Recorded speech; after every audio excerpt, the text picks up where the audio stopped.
Сәлем достар, сіздермен бірге Олжас Менғали. Ринат Жұмабаевтың Фейсбугына кірдім және кеше өткен Қонаев Кап туралы кішігірім жазбасы бар екен. Соны бірлесіп оқып көрейік.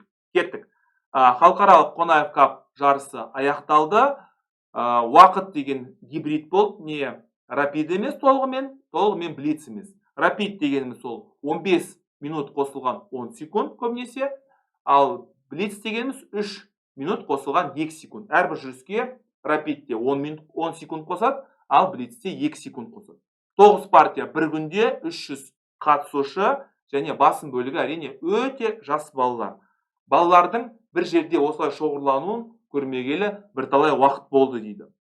Өкінішке орай дейді, енді қалжыңдап айтып жатыр, бірақ қалжыңның ішінде де бір тәрбиелік мәні бар. Балалар деген жол жүру ережесін сақтамайды дейді. Ол енді ата-аналардың және бапкерлердің құлағына алтын сырға. Балалардың тәрбиесіне, мәдениетіне ерекше көңіл аудару керек.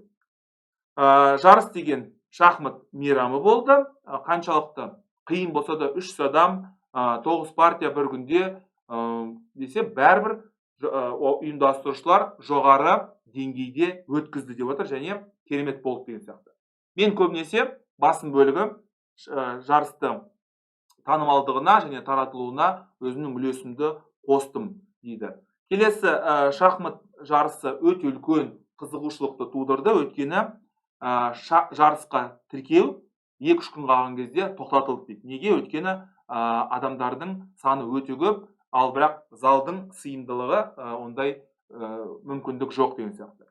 Ата-аналар, балалар, ата-аналар, бапкерлер келіп сөйлесіп, суретке түсіп, немесе қолтаңба алуға келді дейді. Бірақ бір жағдай қазір есіме түсіп тұр дейді, ерекше есімде сақталып қалды дейді. Бір кішігірім қыз келді, кішігірім қызы келіп, бірақ оның түрі маған таныс болып көрінді дейді. Сізден қолтаңба алсам бола ма деп сұрады дейді. Жоқ, онда мен сенен алайын деп. Өйткені сен мені өткенде бір мезетті ойында мені жеңіп алған едің ғой. Жоқ, сіз маған берсеңіз дұрыс болады, енді ыңғайсыз ғой.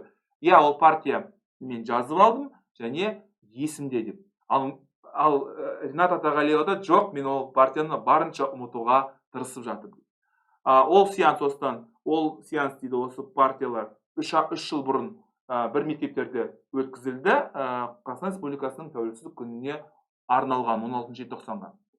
Қыздың аты Жансая Шолпанбек, естеріңізге сақтаңыздар дейді. Сонымен суреттегі адамдарды кейбіреулерін танимын, сол себепті сіздерге баяндап беруге тырысайын. Әрине, бұл Ринат Атағалиұлы Жұмабаев, Қазақстан Республикасының ең мықты ойыншысы, дәл қазір ер азаматтар арасындағы. Келесі Алматы және Жетісу облыстарының шахмат федерациясының басшысы Саят Жарылқасынұлы Егенбердиев мырза, Алма Шойынбайқызы Әшірова. Біріншіден бұл әрине Жансая Әбдімәліктің анасы және Қазақстан Республикасына еңбек сіңірген бапкер. Келесі біздің адам суретте, ол Дилайла Садуақасова, көптеген жарыстардың жеңімпазы, Қазақстан чемпионатының, қала чемпионаттарының жеңімпазы және ең біріншісі шахматтың танымалдығын дамытып атқан, көптеген видеолар түсіп атқан кішкентай қыздардың бірі. Жақын арада Аркадий Дворкович Дилайла Садуақасоваға өзінің марапатын берді және өзінің осы шахматтың танымалдылығына өзінің үлесі қосқан үшін Фиденің үлкен бір несін берді, сыйлығын берді. Солай көрдім деп айтқан ғой. Және мына қыз Жансая Шолпанбек осы шығар, бірақ мен оны өмірде танымайды екенмін. Сонымен Қонаев Кап туралы мен сіздерге айттым. Енді бір партияны талқылап жіберейік. Бұл деген Ринат Жұмабаевтың Asian Continental Blitz Daily. Мен сіздерге айттым, Ринат Жұмабаев Блиц бойынша Азия чемпионы атанды. Жақын арада мына Дели қаласында өткен үлкен жарыста жеңімпаз атанды. Көптеген мықтылар ойнады, бірақ біздің Ринат Атағалиұлы Азия чемпионы атанды. Мен тағы да бір рет айтам, Алматы қаласында өтетін рапид және блиц бойынша әлем чемпионатында сәттілік тілеймін және жақсылап тұрып біз деген жанкүйер боламыз. Кеттік. Қарсыласы Мендонка, Леон Люк. Мен енді білмеймін, мүмкін үнділерде бұл басқаша атау шығар, бірақ мен былай солай көрініп тұрмын, солай оқып тұрмын деп отқаным ғой. Мендонка, Леон Люк. 2006 жылы екен, рейтингісі әрине 16 жастағы адамдікі 2565, енді бірталай. Индия, Дели қаласында болды. Кеттік.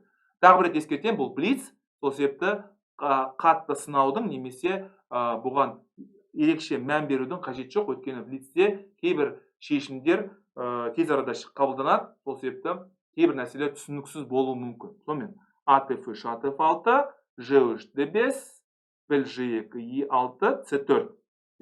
Open Catalan дейді, ол каталон бастамасы. Піл E7, D4, патшаны сұрағызды, DC, және уәзір C2. Әрине C4-тегі сарбазды жеуге тырысу керек. A6, A4, әрине мүмкіндік бермеу керек, әрине қарсылас деген былай мұнан қорғайтын болса, онда болашақта C4-тегі сарбаздан айырылып қаласыздар. A4, піл D7, уәзір C4, піл C6, піл G5, D7, AC3, және H6, жедік, және тура D1. Позиция тұрақты ойнауға болады, қараларға да әрине қиындықтар туғызуға болады. Блицте өте маңызды нәрсе, ол тұрақтылық. Тұрақты өткен 3 минут қана 2 секунд қосылады, сол себепті форсаж дейді. Форсаж немесе тез арада шешім қабылдамауға тырысу керек. Немесе позицияны анықтаудың қажет жоқ. Өйткені көбінесе нақты сіз сенімді болған кезде ғана позицияны өзгерту керек. Піл D5, уәзір D3, жедік, және C6. Бұл жерде не айтуға болады? Әрине әртүрлі түсті пілдердің арасында күрес. Бұл жердегі екі жоспарды мен үнемі естеріңізге салам. Ол деген бірінші жоспар ол патшаға шабуыл жасау, екінші жоспар өтетін сарбазды ұйымдастыру. H4 атақты Штайниц ережесін есімізге түсіреміз.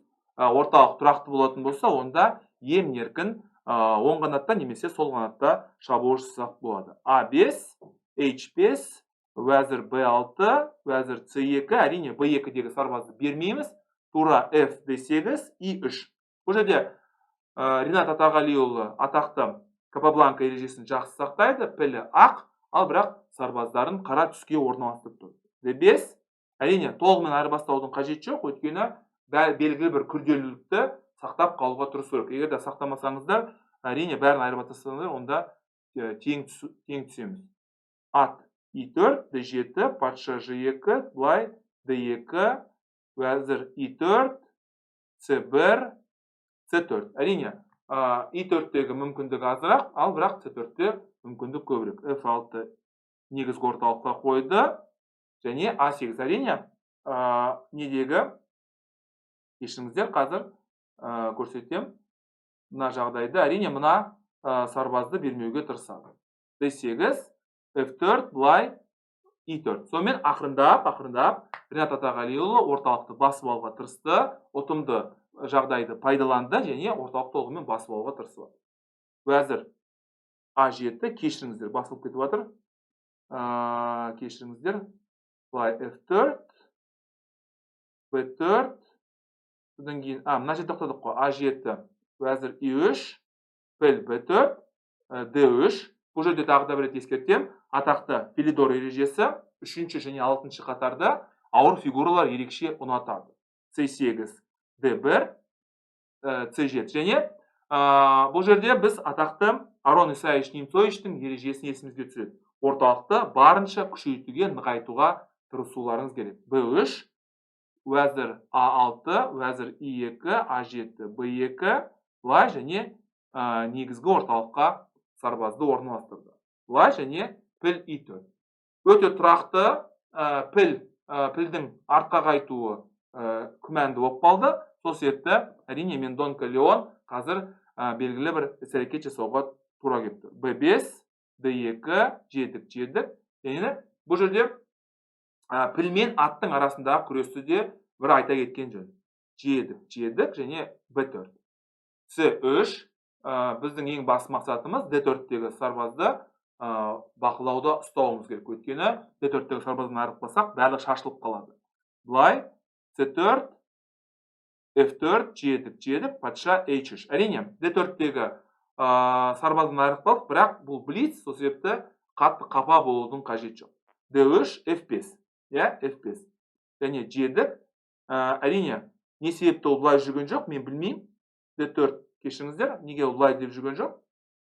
Мүмкін осындай мүмкіндік бар болған шығар, бірақ тез арада жеуге тырысты. Мүмкін Ринат Атағалиұлының басқа бір мүмкіндіктері бар болған шығар. Бірақ тағы бір рет ескертем, бұл блиц, бұл қатты сынаудың, қатты мінеудің қажеті жоқ, өйткені 3 секунд, 3 минут, 2 секундтан тез арада бұндай шешімдер қабылданады.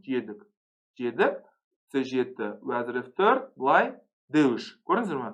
Қарсылас деген қателесіп қалды. D3, жедік, және D3, жедік, және I6. Бұл шеге, сарбаз шеге деп айтуға болады. Екіншіден өтетін, мысалы, ашық шабуыл ережесін есімізге түсірсек болады. Былай B3, уәзір I4, қос соққы мына жерге және мына жерге шабуыл салып тұр. Былай I7, шах, қаштық, шах, былай, және былай. Енді бәрі түсінікті, қазір I8-ге жүріп мат қояды. Тағы бір рет ескертем, бұл блиц, сол себепті позицияда болған жағдайларға қатты сынау, қатты мінеудің қажеті жоқ, себебі мүмкін 1-2 секунд қалуы мүмкін, немесе 3-4 секунд қалуы мүмкін. Сол себепті бұл тез. Біз әрине қазір асықпай, аптықпай, жан-жағымызға қарап, емін-еркін шешім қабылдаватырмыз және позицияны талқылаватырмыз. Қолымызда компьютер бар, арнайы бағдарламалар бар деген сияқты. Солардың бәрін біз пайдаланамыз. Ал сізде 2-3 секунд қалған кезде сіз оны ештеңе істемейсіз, тек қана қолыңызға, миыңызға сенесіздер. Мен осындай жағдайды сіздерге баяндап беруді жөн көрдім. Жақсылықта кездесейік, сау, сәлемет болыңыздар.